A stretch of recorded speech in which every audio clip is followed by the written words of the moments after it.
so far as 2000 rupee banknotes are concerned, you would recall that we had said as on 31st March 31st March this year, totally 3,62,000 crore notes, 2000 rupee notes were in circulation.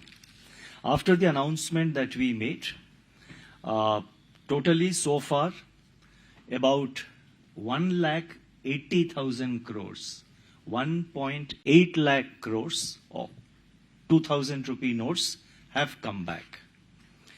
And this is roughly about 50% of the 2000 notes which were in circulation on 31st March. So 50%, with reference to that number, 50% has come back after our announcement. And so far as there has been question about how much of exchange, how much of deposits, that figure needs a lot of reconciliation because we find that there is some amount of overlap in reporting. So we want to avoid any possibility of double counting. So we are reconciling the figures. But broadly on a provisional basis, I can say that about 85% of the 2000 rupee notes are coming back as deposits into bank accounts.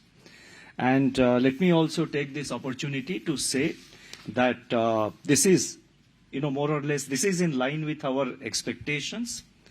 And the good thing is that there has not been any rush in any of the banks. Going forward, I would, through you, appeal to everyone not to rush or not to go to the bank in a panic. Go at whenever you are free, aram se jaiye. But at the same time, one more request. Generally, the habit is, we do things at the last moment. So please avoid last-minute rush in the last 10-15 days of September. The MPC also decided by a majority of 5 out of 6 members to remain focused on withdrawal of accommodation to ensure that inflation progressively aligns with the target while supporting growth. Let me now explain the MPC's rationale for these decisions on both policy rate as well as the stance. The MPC recognized that the pace of global economic activity is expected to decelerate in 2023. That's in the current year. And this is mainly because it is getting dragged down by elevated inflation, tight financial conditions, and geopolitical tensions, which are still continuing. The pace of monetary tightening has slowed in recent months, but uncertainty remains on its future trajectory as inflation continues to rule above targets across the world. And in the last few days, you would have noticed that 2 major central banks have, after adopting a pause for several months, they have gone for increasing the policy rates. So therefore, what I am saying is that the monetary policy, the pace of monetary policy has slowed, tightening of monetary policy has slowed down, but uncertainty remains on the future trajectory as inflation continues to roll above targets across the world.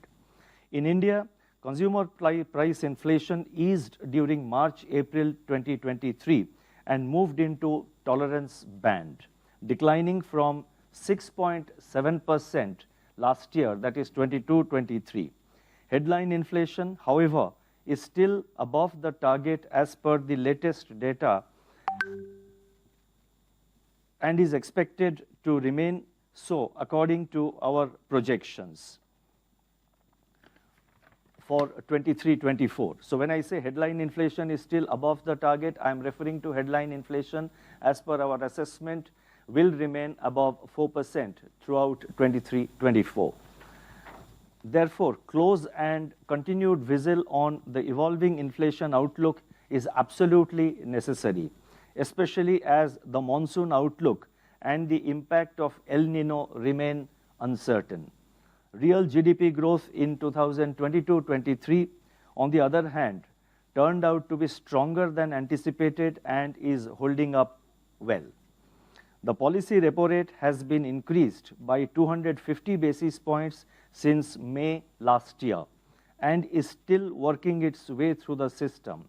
Its fuller effects will be seen in the coming months. Against this backdrop, the MPC decided to keep the policy repo rate unchanged at 6.5%. The MPC will continue to remain vigilant on the evolving situation and the growth outlook. It will take further monetary policy actions promptly and appropriately as required to keep inflation expectations firmly anchored and bring down inflation to the target.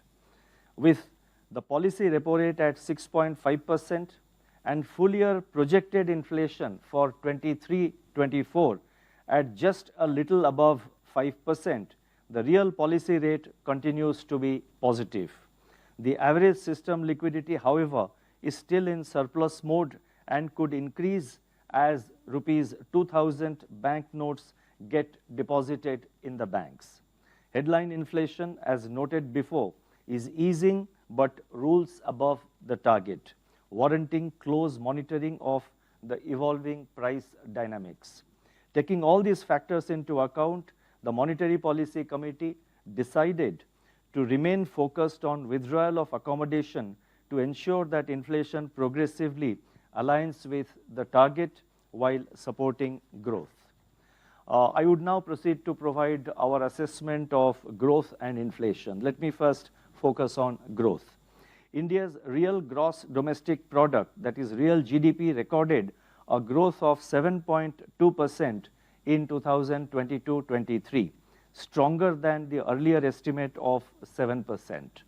It has surpassed its pre-pandemic level by 10.1%. Real GDP growth in the fourth quarter of 22-23 accelerated to 6.1% year-on-year from 4.5% in the third quarter of last year, aided by fixed investment and higher net exports. On the supply side, real gross value added, that is GVA, accelerated from 4.7% in Q3 to 6.5% in Q4, driven by rebound in manufacturing activity, which moved into expansion territory after 2 quarters of contraction. Turning to 23-24, domestic demand conditions remain supportive of growth on the back of improving household consumption and investment activity.